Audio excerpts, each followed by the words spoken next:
오늘부터는 고위험군만 PCR 검사를 받을 수 있고 일반 검사자는 신속 항원 검사를 먼저 받습니다.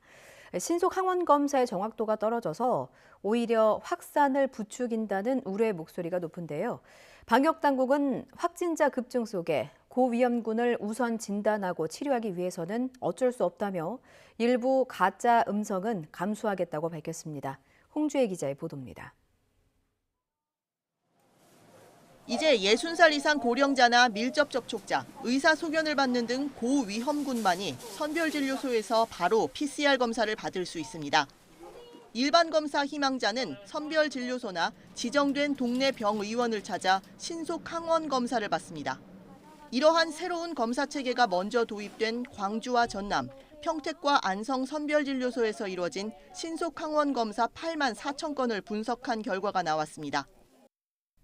양성 687건이 확인돼 다시 PCR 검사를 해보니 523건이 최종 확진 판정을 받았습니다.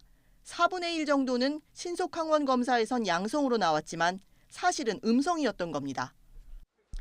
방역 당국은 신속 항원 검사는 검체에서 유전자를 증폭하는 과정이 생략된 만큼 정확도가 떨어질 수밖에 없다고 설명합니다. 그래도 신속 항원 검사 음성은 비교적 정확해 음성으로 인정한다고 밝혔습니다. 일부 위음성, 즉 가짜 음성은 감수한다는 뜻이라고 설명했습니다. 반면 신속 항원 검사에서 양성인 경우엔 정확도가 떨어져 PCR 검사로 한 번 더 확인해 감염 여부를 확인합니다. 신속항원 검사에서 양성으로 나왔다고 할지라도 이것을 저희가 확진으로 처리하지는 않습니다. 그래서 신속항원 검사에서 양성으로 나온 경우에 PCR 검사를 다시 해서 여기에서 양성이 나왔을 때를 저희가 확진으로 보고 있습니다. 신속항원 검사의 정확도가 떨어지는 건 알지만 확진자가 급증하는 가운데 피해를 최소화하기 위해선 어쩔 수 없는 선택이라는 겁니다. 전문가들은 실제 감염자가 신속 항원 검사 음성 결과만 믿고 감염을 확산시킬 가능성이 있다고 지적합니다.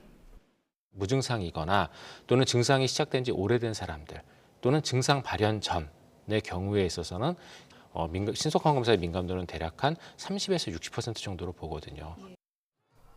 방역 당국은 신속 항원 검사에서 음성이 나왔더라도 마스크 착용 등 방역 수칙을 잘 지키고 증상이 있거나 의심이 된다면 2, 3일 뒤에 다시 한번 검사를 받아보는 게 좋다고 권고했습니다. YTN 홍주혜입니다.